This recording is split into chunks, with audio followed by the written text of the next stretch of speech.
So, hello and welcome. Welcome if you're watching on replay. Welcome if you're here with me now to this session on menopause and training.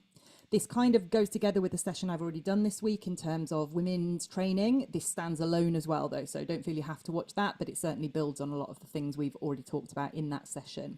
So in terms of what we're looking at today, we'll begin with some intros, me, you guys, and then menopause itself. We'll be looking at the impact of menopause on training, and then we'll go into my big three for addressing those impacts. I'll give you a bit more information on finding out more, and then we'll go into a Q&A. So just an introduction to me, and sorry if you've already heard this. So my background in triathlon and in coaching, I was not the sporty kid at school at all. I definitely, I was not the sporty kid, and anybody from school who saw what be doing, what I'm doing now, would be very surprised. This was my first triathlon back in 2012, and that was part of my response to going through probably the worst year of my life. My mental health was absolutely awful. A load of things had gone wrong in my life. And as a way of, I guess, trying to take back some control into my life, I decided I'd do A to Z fundraising challenge for a charity I was working with at the time. And one of the things that I did was to do my first triathlon. And that pretty much changed my life. I changed when seeing the impact of exercise on my mental health and the impact that it had on my whole life. I changed career and decided I wanted to help other people, particularly women, to be able to see the impact of exercise, of getting out into the fresh air on their mental health as well. So I trained as a personal trainer. I worked in some of Virgin Active's top London gyms for a few years. From there, I went on to train as a triathlon coach, and I'm now, that is my full-time job as a triathlon coach, supporting clients both one-to-one and group training through clubs and also through a membership that I run. I was so interested in the impact of exercise on mental health. I then went on to train as a mental health and exercise coach, which again was a life-changing experience for me, understanding even more of the impact that exercise can have on us, but also into understanding more on the impact of our mindset. So often I would see my clients wanting to build in more exercise into their life, and they could see the mental health benefits of that, but so often we'd be using exercise as a stick to beat ourselves with, that we're not good enough, we're not fast enough, we're not thin enough, we're not whatever enough.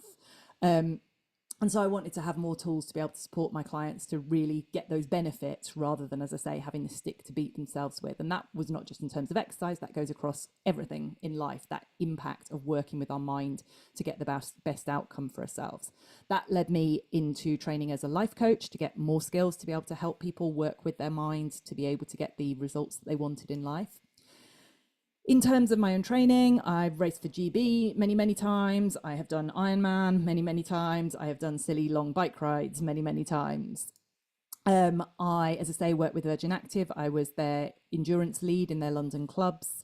I work with Run Mummy Run. I'm one of the community experts in their community run club, and I work with Fund Her Try, supporting particularly people who are new to triathlon, how to develop their triathlon. I have worked, well, I've been head coach with 4 different clubs and counting now, and I'm currently with York Triathlon Club based in York.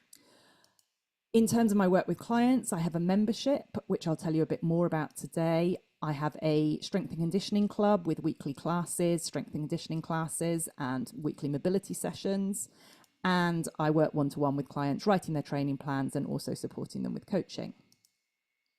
So just so I know, for those of you who are here today, just pop into the chat now where you are on your menopause journey. So are you pre, peri, post? Not sure. And I already know, I've already asked you if you've seen yesterday's session on training as a woman. So in terms of people listening today, people live here, peri, but I will be talking through kind of all aspects. If you are pre in your journey, everything I'm saying today is still relevant to you. And just to emphasize, everything I'm saying today, if you started working on it now, pre-menopause, it's just as important. There's a lot of, as I say, a lot of the things are similar to the things I talked about in my training as a woman session yesterday, but the sooner you build in these habits, the easier they are to keep them, rather than waiting till you get to perimenopause, which, as the slide says, is a sort of bit of a, what do you call one of those things, a tornado. It's not an easy time to be starting to build new habits, new practices. So the sooner you start working on the stuff we talk about today, the better. But if you are peri or post, it is never too late, and you can always make changes and you can always get benefits from that.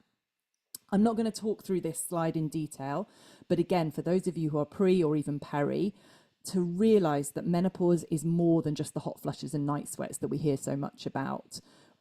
There are so many other sides to it. And I think a lot of the time women don't realize that some of the things they're experiencing, not necessarily, but often are related to perimenopause. And so, especially when you first start going on that journey towards perimenopause, you just think, oh my God, what has gone wrong? My body has gone absolutely haywire. Nothing works as it used to. My mind doesn't work as it used to. My body doesn't work as it used to. And there's actually something, I was going to say comforting, that's not the right word, but reassuring to realize it's not you that's gone mad. This is a process. Your body is going through a process. And also knowing what some of those symptoms are can often then help us to be able to reach out and ask for support. So in terms of a quick introduction to menopause, just in terms of terminology, and I'm not fussy about the terminology, but just if you're hearing all these words and wondering quite what the difference is. So menopause is the point at which you have had a year without a period. Now, obviously, if you're on the coil or something and you don't have a menstrual cycle or you don't have bleeding, that's harder to diagnose. And it often doesn't matter. We don't often need to know when we actually reach menopause. But technically, menopause marks the year without a period. In the UK, that's on average around 51 years old, but that varies particularly with race, but also just varies in generally and can range from between 45 to 55. And you can enter menopause naturally. The vast majority of women will enter it naturally, but it can also be medically or surgically induced. Perimenopause is the point that a lot more of us are more familiar with.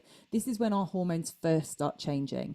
This can last on average 4 years, but can be 10 years or even longer. So you could start, if you were to go to menopause at 45, you could start perimenopause at 35. That would be young, but you know, all of those different age ranges are possible. So it's worth being aware that it can be affecting you sooner than you might expect. And then postmenopause is basically the rest of your life. At that point, your hormones remain changed. So a lot of the things we'll talk about today in terms of declining estrogen particularly, that remains constant, but the slightly easier, I'm not sure if that's the right word, but part of postmenopause is it's not fluctuating. So you know where you are. It's not that each day you get up and go and you don't know what the world and your body is going to offer to you that day. So things are more steady. Often the mental side of things are more steady as well. In terms of how to know if it's menopause, as you'll have heard if you saw my session on training as a woman, I'm a big believer in tracking our symptoms. So tracking our symptoms, even if there's no bleed, it doesn't have to be about a bleed cycle, but seeing what symptoms we experience throughout a month. Sometimes that will just be there is no pattern to it. Sometimes if we track things, we can get to know that cycle. So for myself, I haven't bled for I don't know how many years I'm on the coil, but I can definitely tell a cycle which had gone very haywire and is settling down again now, into knowing when I'm going through those different stages of my cycle. And I'm about 31 days in that cycle. But it could be anything. It could be short, it could be long. Often we see less and less. We think that perimenopause is when we end our periods. Often we get much heavier periods, potentially a lot more significant symptoms, and the length of that cycle might get shorter, longer, but you might still be able to see patterns in terms of when I start to experience this symptom and that symptom, then I know that all these sort of other symptoms will come together with it. So get to know your body, get to know those patterns, partly so that then you can work with your body. So you get to know, okay, when I start getting this symptom, then that symptom, that's when I know I need to take more rest. So you can work with your body rather than fighting it, but also because if you do want to speak to a doctor about support, whether that's HRT, whether that's CBT, whether that's any other type of support the doctor might be able to offer you through menopause, you need to demonstrate that there's an issue going on and being able to show this is what things look like a year ago, whatever, and this is what things look like now, gives you that evidence to show the GP to try and get the support that you want. Some GPs are amazing. Some GPs, you really have to fight your corner to get that support. And the more evidence you have, the easier that's going to be. And you don't need to know when you're in menopause unless you're wanting some of that support. Depending on what age you are, if you're of a typical menopausal age or perimenopausal age, your GP is not going to be testing you. They're not going to be doing blood tests or something to establish that you're in menopause, because it's hard to test because your hormones are changing literally every moment. So it's more based on your age and then you being able to demonstrate those symptoms, which is the way that they'll be able to diagnose and hopefully then give you some support if you want it. In terms of the impact of menopause on our training, don't worry, I'm not going to go through all this squiggly flowchart in any great detail, but the things we need to kind of take into account is that There's a whole load of hormones changing. These are just two. But the two main sex hormones for females, estrogen and progesterone, are decreasing. They're not just decreasing though, they are changing, and they're changing relative to each other. And that's why we get so many of those weird impacts and effects going on, and it changes day by day because they're all over the place. But overall, they are decreasing, and the decrease in estrogen particularly is significant for us here. As estrogen decreases, estrogen is protective of our bones and our muscles and our tissues. And as it decreases, we lose muscle mass, we lose bone density, and we lose tissue strength unless we're working very hard to maintain it. And that can have an impact on our weight going up. It can impact on our training. And overall, it can impact on our quality of life or our life expectancy. So the things I'm going to talk you through today are some of the things we can do to try and address those three things in the middle there to try and prevent those happening. In terms of the impact of menopause on training, 30% of women are less physically active post-menopause. And that is what I find so sad about that, is despite the fact that exercise could be something that could actually prevent some of the most significant and negative impacts of menopause. So for example, as we go into menopause, our risk of heart disease increases massively. In the UK, 1 in 14 women die from coronary heart disease. We often see it as a male issue, but that's twice as many as die from breast cancer each year. And that's because as the estrogen goes down, our risk of coronary heart disease increases. Similarly, over 80% of perimenopausal women experience mental health issues, including depression and anxiety. And really sadly, the highest suicide rate among women is in the 50 to 54 age group. Both of those things, we know exercise helps with heart health. We know exercise helps with mental health. So it's a really sort of sad and scary idea that we actually start reducing our exercise as we go through menopause. In terms of why we become less active, there's a million reasons, but often, very often, menopause is associated with an increase in aches or actual injuries. And that comes through as we have the reduced bone and muscle mass, the reduced joint stability, and just increased pain perception as well with the changes in progesterone. We experience more low energy. We need more recovery. We have more and more barriers and issues that might be impacting on our training. We might be having heart issues, not just that coronary heart disease, but more heart palpitations can be a common impact from perimenopause. Weight gain, which might either put us off because we feel more self-conscious or actually we find it harder to train. Vaginal dryness can increase massively through menopause, and that can be, really uncomfortable to be training with that. Our mood can put us off training. We can be experiencing more anxiety, more increased lack of confidence, depression. All of these can be barriers to training. But there are things that we can do about so much of this. So in terms of my big three, and those of you who are here live, please do feel free to type in any questions as we go, if you want me to explain anything in more detail or anything. In terms of my big three issues to address the negative impacts of menopause. So 3 main points. Number 1, move well. Number 2, eat enough. And number 3, recover enough. So in terms of that first point, we want to protect our muscles and our bones, and we want to reduce joint pain. I'm missing a word. Reduce joint pain and aches. In terms of advice to the general population, so I'm not even talking about people doing more exercise here. In terms of advice to the general population, the UK Chief Medical Officer and the World Health Organization both say that we should be doing strength training or exercise that strengthens our muscles, works our muscles twice a week, which is more than a lot of people are doing. The UK Medical Officer also goes on to say that as we get older, we want to be doing work to increase our balance as well. That is just general population. That is not taking into account the increased demands on our body if we are in that more active population. In terms of the impact of menopause, as I've said, estrogen is protective of muscles, bones, and joints, and that declines during perimenopause.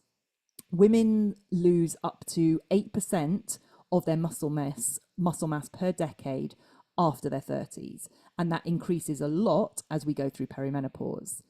Muscle is important to us. We know it's important in terms of our training. We know that, it's what helps us get around. And that's important to all of us. But going further than that, it's so important for our life. Muscle is what supports our body to move around. And as we get older, and if you visualize, somebody who is older, you will see that they become more and more stooped. They're losing that postural support, but they're also finding it harder and harder to get around. The more that we can do to hold on to that muscle, the better quality of life we're going to have as we get older. And one of the sad impacts of perimenopause is often that we start to put on weight, and there's a lot of reasons for that. But one of them is we start to lose muscle. Muscle is important in terms of maintaining our body composition. Firstly, because the more muscle we have, the higher our metabolic rate is. So the more we're burning calories when we're just sitting, around doing nothing. But particularly as we go through perimenopause, we become less insulin sensitive, which means we're less good at controlling circulating blood glucose, or the sugar in our blood. And if that glucose is running freely, or so if we're not storing it, start again. If we have spare glucose running around in our body because we've been less good at controlling it through insulin, our body stores it as fat. Whereas if we have muscle, we can store it as glucose in our muscle. So the more muscle we have, the more we can store that glucose as energy ready to use for our training, for getting around in life. If we haven't got somewhere to store it, we store it as fat. So the more muscle we have, the less we're going to be storing that spare glucose as fat. 80% of the people in the UK with osteoporosis are women, so it massively disproportionately affects women. Postmenopausal women's chance of an osteoporosis-related fracture is 50%. Of those sustaining a hip fracture, 10% die within a month and a third die within a year. Now, those are scary statistics, but they can also feel very far off. But the more we can do now to build that bone, particularly building the bone around our hip area, around our lower back, the area that women are most vulnerable to those osteoporotic injuries, the more we can prevent that from happening to us. And then 60% of women experience joint pain after menopause, which I think I've actually just been reading a paper just this morning. I think that's gone up, but that's there. 60% of women experience joint pain after menopause. But there are things that we can do about all of this. So for most of us, we know we're meant to do more strength and conditioning. And for most of us, that leads to a bit of an eye roll and oh God, yeah, I know I'm meant to. But let's talk about the actual benefits it can bring. So in terms of the mobility work, that bringing in that mobility work can help us with our movement. It can help to reduce pain. It can help to reduce injuries because we've got better range of motion at our joints, but it can just help us be moving better. When you wake up in the morning, you think, oh my God, my whole body's kind of stuck, like a gate that you can't open. Doing some mobility work is about getting that body moving, getting that movement back in. And we feel so much better once we start getting that movement. Strength work is going to help us reduce the loss of muscle and bone, and we've just been talking about the importance of that, along with taking enough protein to support our muscle and bone. Plyometrics is going to help us to reduce the loss of bone and also help us with maintaining speed and power. When I talk plyometrics, I know the picture there is of somebody jumping on a big box. I don't get people to jump on big boxes, just low level hopping on the floor and stuff, getting that propulsion from our feet and strengthening our bones as we do it.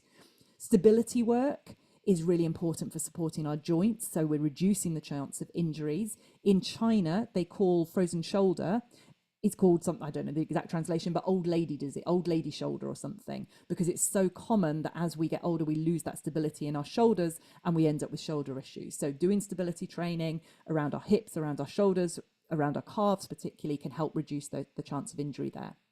Balance training can help to reduce our chance of falls or of twisting an ankle, things like that.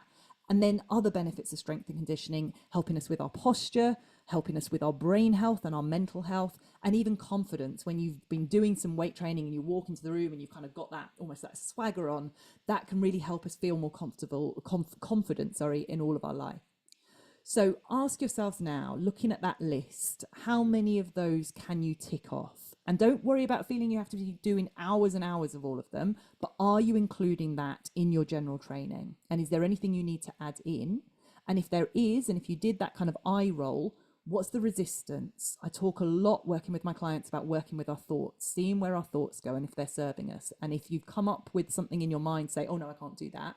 Ask yourself why, challenge it, see if there's something. It doesn't have to be about doing something massive. You know, you can get in your calf raises while you brush your teeth, or balance training while you brush your teeth. So thinking of simple, easy ways that you can build some of that into your day.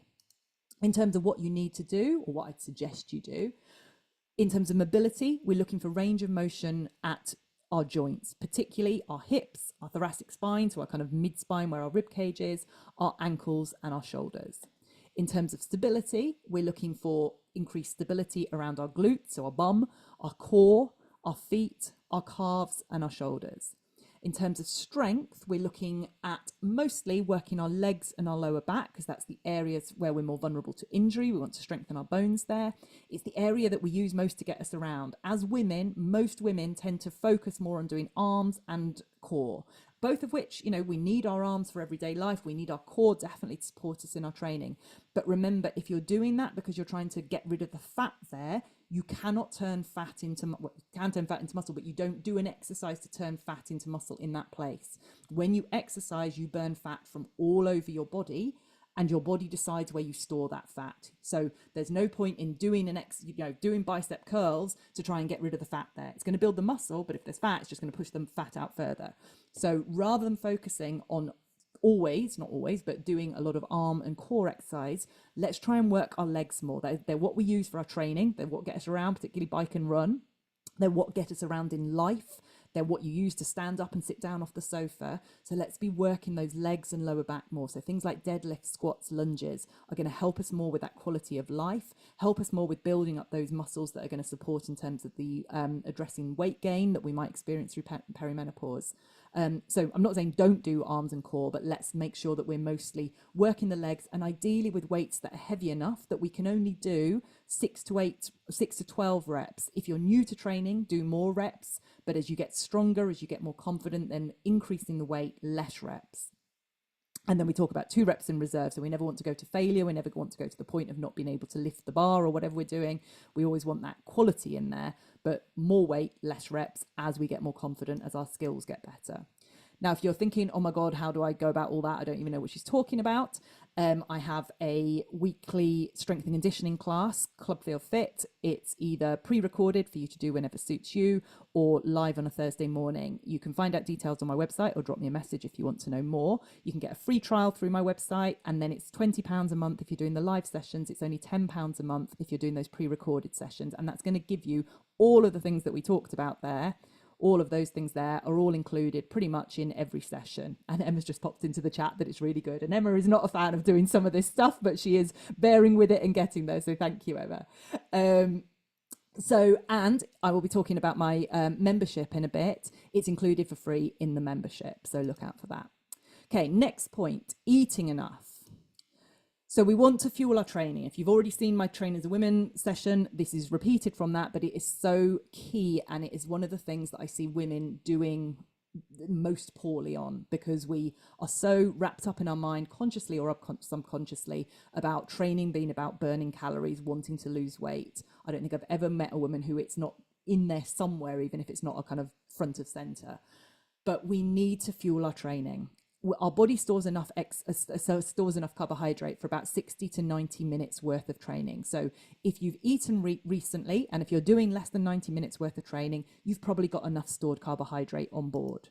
But if you've been fasting, which we do overnight, every night, unless you're getting up and eating carbohydrates in the middle of the night. So if you haven't eaten for 8 hours because you've been asleep, or if you're doing a session that's above 60 minutes, or that it's higher intensity, so you're burning through that stored carbohydrate faster, you want to take on carbohydrates. If it's less than that, so you have eaten recently, then you might not need to fuel. But if you find that you're constantly fatigued, if you find you're not making progress, if you find you keep on getting injured, I would say try fueling and see what difference it can make for you. So again, a question for you to think, do you underfuel your training based on those kind of definitions there? And if you do you know why? Is it that thing of, but I want to make sure I'm losing weight? I'll come on to a slide in a second as to why that thought process doesn't really hold true. Is it just a practical thing that you train first thing in the morning, you don't have time to take on energy? I'm not saying get up 2 hours early and have a full breakfast, but something like rice pudding, half a can of rice pudding, a banana or something, really simple on your stomach. You should be able to take that and then get on with your day. If you're racing, you're taking on carbohydrate while you're racing. So we need to, ultimately, if we're planning to be racing, get towards the point of being able to take on energy as we go. Some of your race fuel as well can be really effective because it's easily absorbed by the body, but I wouldn't want to, spend all year training on race fuel because it's expensive, but it's got no nutrition in it at all. But it can certainly fill a gap when it's needed. The risk of underfueling your training is that you're more vulnerable to injury and muscle loss. If you don't have enough energy on board, your body literally starts breaking down your own muscle to get energy. And And if you haven't got enough energy on board as you finish your session, your body hasn't got the energy it needs to help rebuild itself. Conversely, or counter to what you might think, underfueling, especially when we're in perimenopause, can actually lead to weight gain. Now, that might sound like it doesn't make sense, but when we're in perimenopause, our body is so sensitive to everything that's going on. Our insulin's all over the place, the stress hormones are all over the place, and our body goes, right, so she wants me to go and exercise right now, but I haven't got any energy on board. So I'm going to fight and hold what I've got as hard as I can. I'm going to store everything I get so that when she keeps on asking me to go to the gym and do all this running about without actually giving me any fuel to do it with, I'm going to make sure I've got something saved. So our body reacts by trying to hold on to what we've got and saving it as fat rather than being willing to say, yep, she wants me to work hard, I'll burn what I've got stored. So actually underfueling, particularly in perimenopause, can lead to weight gain.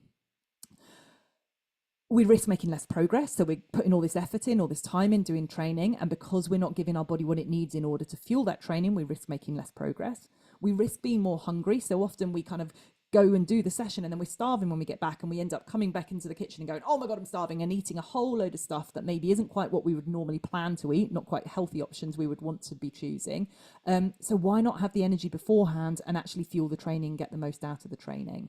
We're less adapted for racing because our stomach isn't used to processing carbohydrates while we're moving, and we risk going into low energy availability states, or ultimately into a state or a syndrome called relative energy deficiency in sports, which is really dangerous for us, really risks our bone health, risks our overall health. So we want to make sure we're getting enough energy to support us in our training.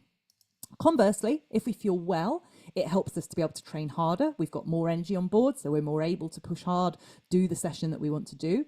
It helps us recover better because we have got the energy in order to actually do that recovery, to rebuild our body, which leads us to get more adaptations, which leads us to get fitter, get faster.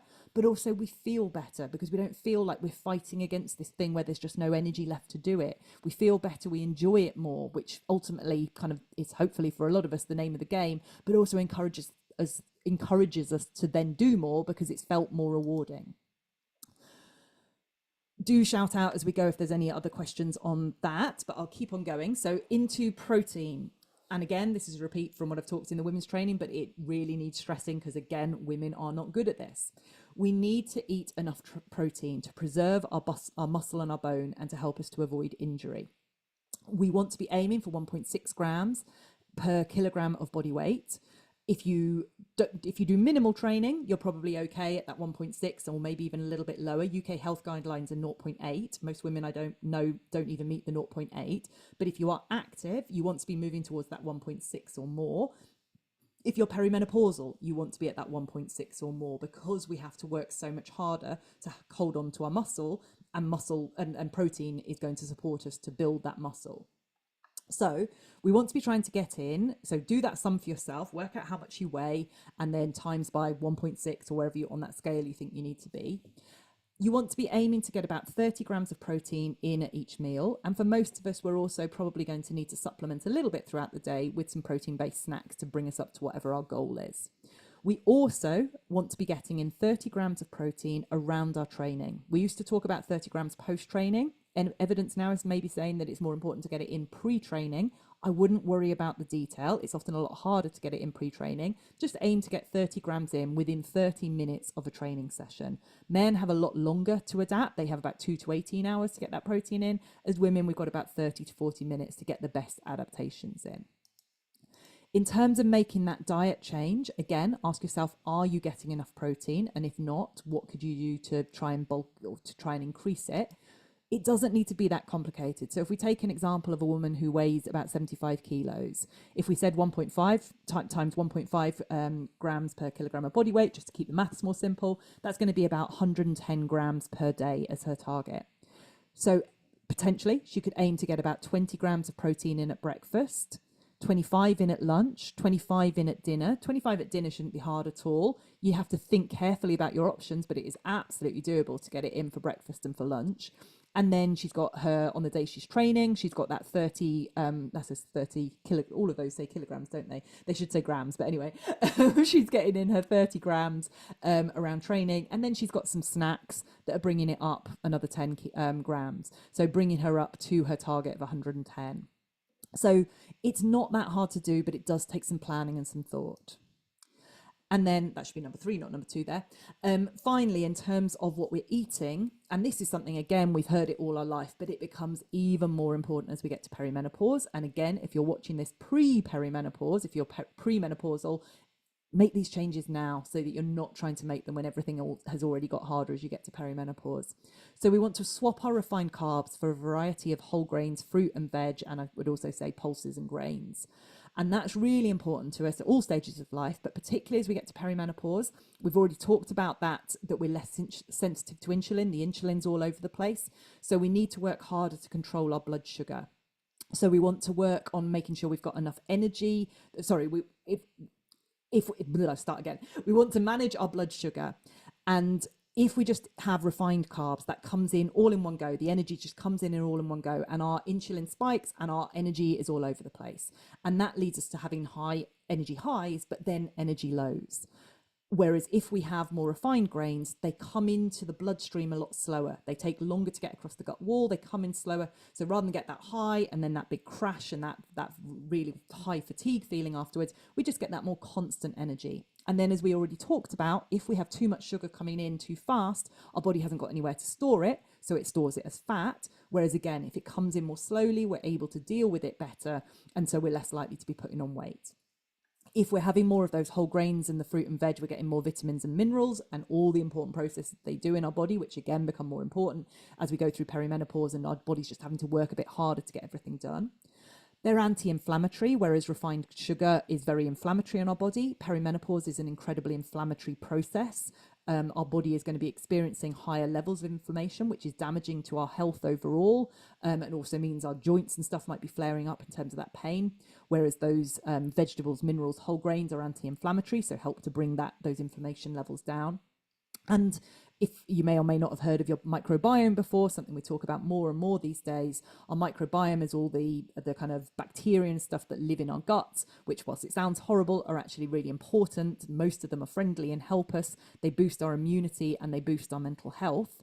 And the more variety we have in our diet, the happier our microbiome are. So we want a big variety of those different whole grains, fruit and veg to keep the microbiome happy, to boost our immunity and our mental health. And it can help with weight loss. It's so much about the microbiome we're just beginning to learn. But basically, happier the microbiome is, happier and healthier you are. In terms of it making any changes to your diet, my kind of mantra whenever I'm working with clients on diet is, rather than thinking about restricting, rather than thinking I'm not allowed carbs anymore, thinking about what can I do to nourish myself better. So rather than thinking I'm not allowed refined carbs, thinking I want to add in some whole grains, some fruit and veg. So we're adding in rather than taking away. That doesn't mean that, it's a net increase, but if we focus on what we're adding in and the benefit that's bringing to our body, we find it a lot easier for our brain to work with that idea. And then finally, third point is recovery. So, and any of my clients have heard me say this so many times, but it's so important to stress. We do not get fitter from training. We get fitter from recovery from training. When we train, we break our body down. And it's only when we recover that our body rebuilds itself and rebuilds itself stronger, more able to deal with the next thing that you're about to throw at it. In menopause, our recovery demands are higher. And that means that we need to work harder at recovery to make sure we're getting that recovery from the training. Because otherwise we risk this imbalance between too much training, not enough recovery, which leads us to a higher risk of being injured, ill, run down, overtrained, or just feeling like crap. And so many people tell me that when they're in menopause, they just feel so tired, lacking in energy, and that's due to so many things, the diet stuff we talked about, but also just we need more recovery. So let's make that time, that space for recovery. In terms of what that looks like, when we talk recovery, people go, oh yes, I've got this massage gun, I've got this thing. We like to have things that we can do, things that we can throw at our body to increase recovery. And all of those things there are valid. I'm absolutely not knocking them. I've trained as a massage therapist. I'm massively into foam rolling. All of those things can be really important, but they are never a shortcut for the main things that we need to focus on, that we're not quite so good at focusing on, which is time, which I'll talk about in a second, which is diet, which I've just talked about, the protein and the carbs to give you the energy for recovery, and the reducing the stress response. Now, reducing stress response is a big thing. I talk about it a lot with my clients, a lot in my membership. We haven't got time to go into that today. But let's look at the time side of things. So we need to plan in our recovery. We need to make sure that we're spacing out those longest or hardest sessions. So rather than having all our hard sessions grouped together, so our body just breaks down, we need time between them so that our body gets a chance to recover. We need to plan in a recovery week. I was talking about this again in the women's training session, but so many people don't take a recovery week. Take a recovery week, either in time with your menstrual cycle. If you have symptoms when you feel at your worst, then let's time our recovery week for when we feel at our worst. Or take a recovery week every third week. I would say from perimenopause onwards, when we're younger, we probably take one every 4 weeks. From perimenopause onwards, we need more recovery. We'd be taking it every third week. And that is exactly the same as our program for my male clients. So this isn't like, oh, you're a woman, you're weak, you've got to deal with all this perimenopause. It's exactly the same. It means we get more quality because our body recovers better. We come back stronger. So respecting our body, knowing when we're going to feel least able to train, building time and space in for us. In that recovery week, it's not that you don't train, it's just you do less. So you take out the intensity, especially in perimenopause, our cortisol, our stress hormones are all over the place. So let's take out the intensity. Let's get that stress level down in terms of our training. And then let's make sure that we're having that time to recover by having less intensity, less long sessions, either cut the number of sessions or cut the length of the sessions. I'd also build in a recovery day, so once a week where we don't train or we're just doing very gentle, something like yoga or something. And I would also get used to listening to your body and taking an easier day when you need it. So your training plan might say you're doing X, but you get out of bed, you feel like crap, you give it a go, you still feel like crap. Listen to your body and do an easier session instead. You will get more in the long run by working with your body and listening to it than just keeping on pushing through and just getting more and more tired. Everything feels harder and harder. And this is a real process of getting to know your new limits. You might have already got to know yourself, your previous self. You have to maybe not start again, but you definitely need to start listening again. For me, working with my body in perimenopause was like working with a new client. I had to, throw out everything I already knew and start from scratch and get to treat me as a new client and start to learn what I could take and what I couldn't take and respect that, because as soon as I tried to push against it, it was not helping me. And then just to quickly touch on mindset. So again, this is something I talk about a lot with my clients, and there isn't sort of time to go into it in detail here, but mindset becomes even more important at this point. So if you're listening to this and you're thinking any of these thoughts, it worked before, I just want to do what worked before, or God, this isn't fair, I have to change so many things, or oh yeah, but she says I should rest, but actually I think I just need to try harder, or still hanging on to, I want to beat my PB, I need to beat that person, I need to beat that person. Ask yourself, are those thoughts helping you? Are they serving you? They might feel really genuine, really important to you, but are they actually helping you? And if not, is there something you can do to start to change those thoughts to thoughts that will serve you better? So whether that's reframing those thoughts, whether it's challenging those thoughts, again, I'm not going to go into all of that in detail now, but it's something I work on a lot with my clients, because as soon as we get our thoughts on side, our mindset working with us, we've got more time, we've got more space, we've got more opportunity to work towards something rather than just kind of bringing ourselves down. So in terms of what we've covered today, this is, and apologies for those of you who've seen this slide before, but this is taking all the issues that people who registered for this week raised as issues that they wanted to kind of cover in these sessions. And I think that we've ticked off most of them here. So we've talked about the menstrual cycle, certainly working with our body, tracking our symptoms, working with our body. We've talked about weight and ways that we can address that. We've definitely talked about nutrition. We've definitely talked about injuries. We haven't really talked about juggling time and dealing with feeling uncomfortable in male spaces or in the dark, but we can certainly do that in the Q&A. We've definitely talked about menopause today. We've talked about strength training, and we've talked about energy. So hopefully through today's session and also the women's training session, we have addressed, not fully, but at least touched on some of these issues.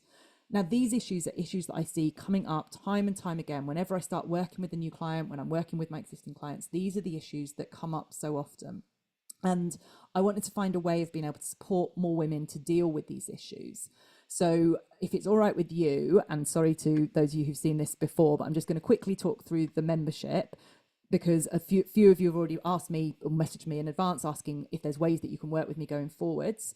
And so I would recommend the membership is one of the best ways of just starting. If you're so I launched the membership for female triathletes and runners who wanted some support. They didn't want full one-to-one support, but they needed or wanted some more support, whether that was information, whether that was coaching, to help them make changes to address some of the issues that you can see on the screen there.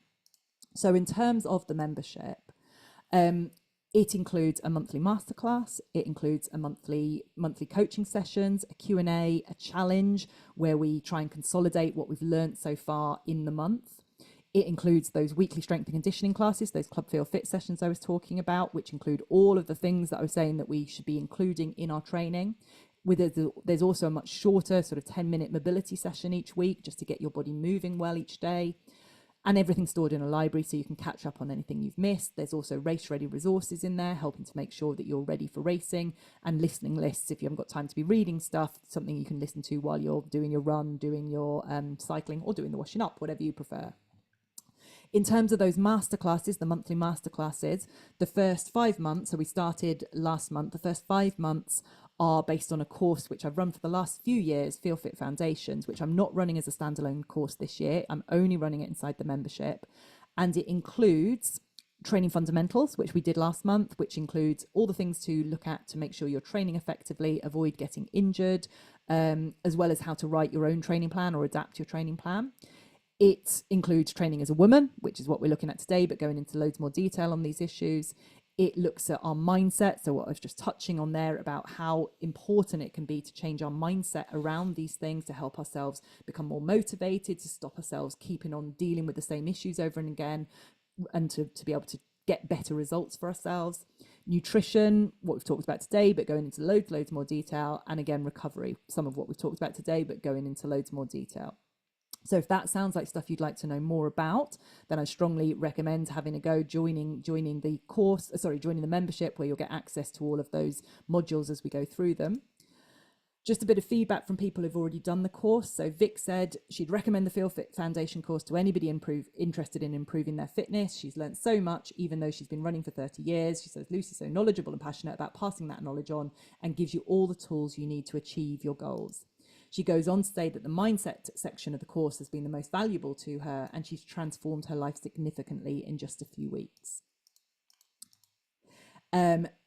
Katie had a really poor diet when she first started on the foundations course. She changed her diet through the course, and she said, within a month, I noticed a huge difference. I can't believe how much it's changed my mental and physical well-being. I haven't been ill since I started doing it, and she couldn't recommend it enough. So the membership is just £25 a month, and that includes the coaching session, the masterclass, the Q&A, the consolidation challenge, the weekly strength and conditioning, the weekly mobility sessions, everything stored in the library for you to catch up on when you want. But if you are watching this on replay, you have until the end of Friday to take up a special offer, which is bringing it says by tonight on there, it should say by the end of Friday, which is bringing your first month down to £10. So if you're not sure if it will work for you, give it a go. Have a go on that £10, see what you think. If nothing else, you're going to get those strength and conditioning classes. So you're going to get a month's worth of strength and conditioning classes for £10, which I'd say is pretty good value. So if you go to my website, you can either flash your phone at the QR code there, or you can use the URL there, and then type in the code IWD25B. By the end of Friday, that will get you that £10 for your first month. And the first 3 people to sign up, it says today, but I'll say by the end of Friday, will get a free one-to-one coaching call with me. If you sign up in time, then you will also be able to come to the welcome session, which I'm running on Monday, the 10th at 6 p.m. Don't worry if you can't make that. We can always catch up sometime if you want to, but it's just checking that you found your way around everywhere. If you've got any questions, giving you a chance to ask them there. And you will also get founder status. So I launched the membership back in January, and I'm still keeping that founder status there, which means that you will only ever pay £25 for the membership as it is at the moment. So I hope to develop this going forward, add on new stuff, and potentially at some point the price will go up, but you are guaranteed that founder status of only paying £25 a month if you sign up now. In terms of just, that's where you find it on my website. In terms of any quick questions, so in terms of the calls, they're normally at lunchtime or evening. I alternate the times, so you'll always, if you can't make it 1 week or one month, you should be able to make it the next week or the next month, but they're all recorded and you can watch them at any time. You can cancel any time if you don't like it. It doesn't include a training plan, but it does include discounts on my standalone plan, and it includes a session on writing or adapting your own training plan. In terms of the strength and conditioning classes, you don't need anything other than a yoga mat sort of size space to get started, but I would highly recommend getting some weights at some point, whether you do that at the gym or you get some weights to use at home, because as I say, we want to be loading our body. The sessions it's a 60-minute session, but you can very easily split that into two 30-minute sessions, and loads of people do one of the sessions as a really good extended run warm-up. Another objection that we're all sort of prone to saying is I haven't got time, and everybody is busy, I understand that, but I'd say first of all, choose the sessions which are of most value to you. So when you get the recordings through, you can always skip through, there's timestamps on there so you can find the bits that are most relevant for you. And my goal with this membership is to support you to make the best use of your time. So making sure that you're getting quality training, which will have the most impact, making sure that you've got the nutrition, which will support that training, so you're getting the most impact from that, and spending less time getting injured and spending time, dealing with injuries and things.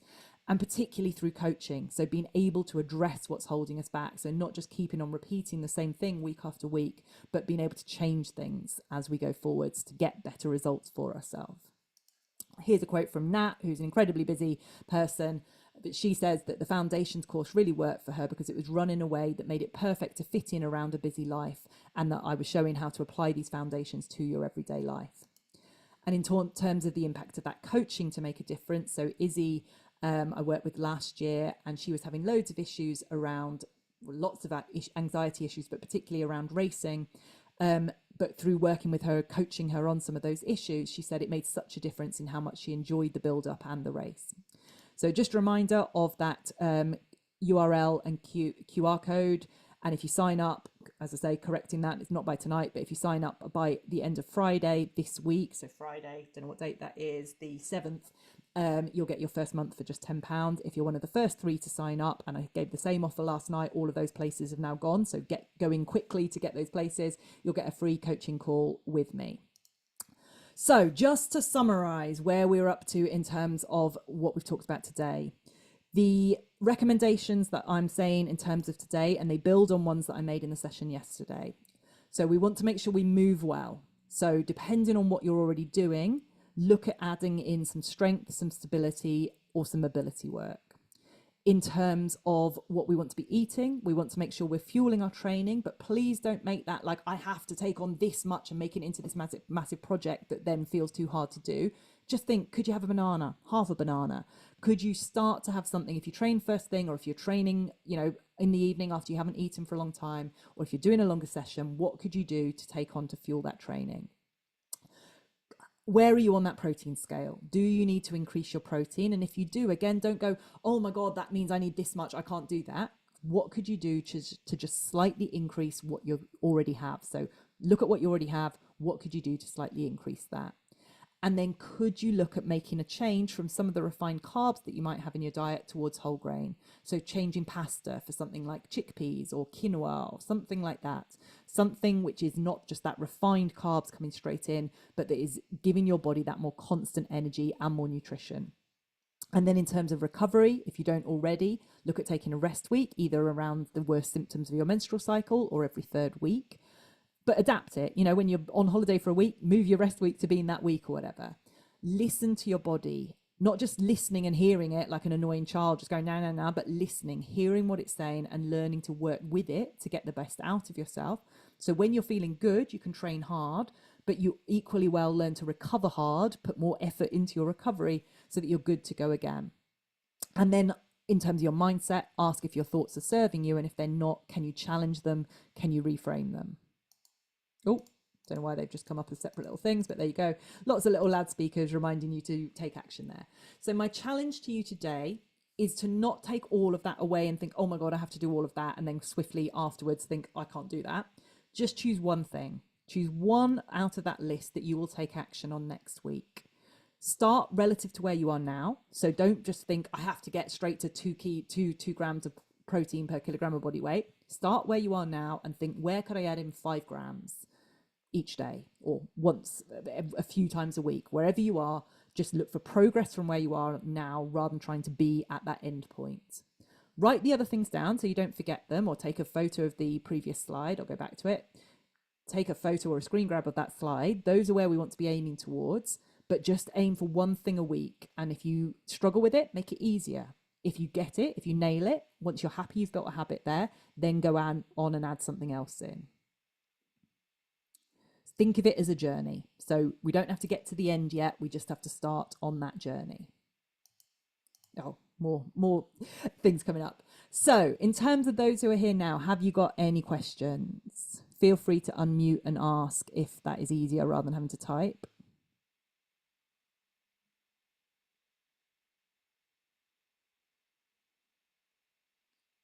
You look like you're typing, Emma. Just give me a wave if you are typing so I know. Yeah, so I'd started to type and then thought I might as well just unmute. Yeah, go for it. Whichever's easier. I didn't want to interrupt you though. Go on. No, I didn't. I don't really have a question particularly. Mine's obviously, as you know, is nutrition. Is always I feel like I've turned a bit of a corner, so I'll chat to you separately about that. But amazing. Yeah, you know what you're saying about increasing your protein. So maybe I have got a question. Really. When you say increasing your protein, when you I've added more chicken to my diet, for example, so I know that I'm getting a bit more than I was, absolutely. But when you're looking at snacks, I'm just mindful of the there's so many protein bars out there, but then you're kind of getting the protein, but then you're getting what seems to be a whole load of sweetener or sugar or whatever. And I know those are easy go-tos, but I just wondered if you had any advice on what, or perhaps what you do is what do you do to get, apart from a shake, perhaps what else do you do or reach for that isn't perhaps the sugary kind of protein bars, which I know can help in situations, but what else is there perhaps that you could reach for? And I would say, there's a big move away from ultra processed foods, rightly so, and massive benefits of that. But we don't have to be 100% perfect with our diet all the time. So sometimes if we're running out the gym and we're running straight to work or something, a shake or a protein bar is probably going to be the easiest thing. Or if you're driving or something, it's going to be one of the easiest things. You don't want to live on those. You don't want to rely on them all the time, but let's use them where they are helpful to us. But I understand your question. I just want to say, sometimes they have a role. And I'd also say in terms of protein shakes, you buy the pre-made ones and there's God knows what in there. You can also buy just whey powder or a vegan protein powder and you can make it yourself. That's what I do. I hate the flavor of artificial sugars. So I make it myself just with a bit of milk or veggie milk and some maple syrup or, whatever, or fruit. You can do a smoothie. So that's always an option as well. It's still processed because, they've got it from whatever format it was into that protein powder, but it's less of all the other gunk. But in terms of other things, and this is again something we cover in a lot more detail in the membership, but in terms of some sort of quick suggestions, if you eat eggs can be really good, boiled eggs. And if you're feeling hungry, if you're trying to reduce some of your energy intake as well, fuel your training, but if long term you're trying to lose weight, I challenge anybody to eat 2-3 boiled eggs and feel that they still are hungry after that. Eggs are only, most people, particularly most women, probably if we talk about having, I had eggs for breakfast, so I got my protein, there's only about 6 grams of protein in an egg. So we're talking about 5 eggs to get us that 30 grams, or, if you've got some bread with it, there's probably 4 or 5 grams in there as well. But eggs can be a really good midday snack. Not loads of protein, but hummus or something. So hummus and carrots can be a really good snack in terms of turning to, crisps or whatever. In terms of increasing in our meals, we might, especially if you're veggie, it's harder to get to those targets. But adding in something like edamame, the frozen soy, or they don't have to be frozen, but I get them frozen, soya beans that look like peas, but they're soya beans. I really like them, but they're pretty high in protein. Things that you can add into nuts and seeds are really high. Yes, they've got loads of fat in them, but they have good fats, polyunsaturated, monounsaturated fats that we need more of anyway, and loads of other essential kind of vitamins or minerals in there. So nuts and seeds can be really good, and having those at hand instead of reaching for the packet of crisps or whatever can be another really good swap. Yeah. I'm veggie, but if I'm having like a salad or a soup or something which might not have much protein in there, I'm lucky that I really like protein. I get that lots of people don't, but you get all the marinated and stuff proteins now, tofus and stuff now, which can be more palatable. Or I just put some soy sauce and sesame oil on them, and then I put that into a salad or something. Or again, your chickpeas and things. Bear in mind though, especially if you're veggie, chickpeas can be a great way of bulking out a meal in terms of protein, but we shouldn't be relying on that just on chickpeas or lentils for our protein. protein. We're only getting about 8 grams of protein in a serving there. So it's an increase. It's not a standalone in terms of what we're looking for in terms of protein. I did record a video, which is I'll send out this recording, and on the page that this recording will be on, there's a video at the bottom where in 90 seconds, to try and meet Instagram rules or whatever, but in 90 seconds I tried to think how to get as much protein in. So there's a video there which basically some of the stuff I've already said but recaps some of that there. Does that answer it? It's hard. It is hard, but what I would always say to anybody who's trying to work on their protein is tomorrow, and don't put it off. You know, if you're absolutely busy tomorrow, you can do it the next day, but tomorrow when you have breakfast, look at what you eat for breakfast. Most of us eat the same things most days for breakfast, so look at the packet, look at how much protein is in there. If it's per 100 grams, weigh what you're having. I'm not into weighing all your meals all the time at all, but just as a one-off, weigh it, see how much as a proportion of that 100 grams you've got. Work out what you get for your breakfast, work out what you get for your lunch, work out what you get for your dinner, and work out what your shortfall is. If you're aiming for about that 30 grams or whatever your target is to get to, and then think, what could I add in? And that's a lot easier to go, oh, I'm at 20, I want to get to 25. Now I just need to think about something, an egg or something, you know, that I add in, rather than going, oh my God, I need to get to this big number. And, you know, get to know, like you say, chicken, fish, if you eat those things, are really good. They're high in protein. Might be about just having my kind of post-training snack, if I'm not having a shake, is, a lot of people don't like it, but sardines on toast or something. Really quick and easy. I'm getting my carbohydrates, I'm getting my protein, I'm getting some good, what do you call it, in terms of the oils as well. So does that answer that one enough? Yeah, brilliant. Thank you. Cool. Teresa, did you have any questions? I don't know. I sat in on Mondays, and then I watched, well, listened to yesterday's this morning. So I'm kind of like sort of, no, I don't actually, Lucy. Thank you very much, though. It's been really good. Brilliant. Brilliant. Thank you. Cool. Any more from you, Emma? No, that was great. Really helpful as always, Lucy. Brilliant. Thank you. Thank you Well, if so anybody much. is watching this on replay, I hope you are out in the sun, enjoying the sun right now. If you watch this on replay and you have got any questions, if you drop me a message by Friday, then I will try and just record a quick recording of any other questions to add in, so you get your own Q&A as well. Oh no, I'm going to train on Friday. So by Friday lunchtime, if you drop me any questions by Friday lunchtime, then I'll add that into the recording when I send it out. But otherwise, thank you very much. Good luck, everybody. Happy International Women's Day this weekend. I hope you have a lovely International Women's Day, whatever you are doing. I hope you're enjoying the sun as well. And if you have got any questions after Friday or whatever, then obviously let me know as well, and I will do my best to answer. Take care, and I will hopefully see you soon. See ya. Bye. Thanks, Lucy. See ya.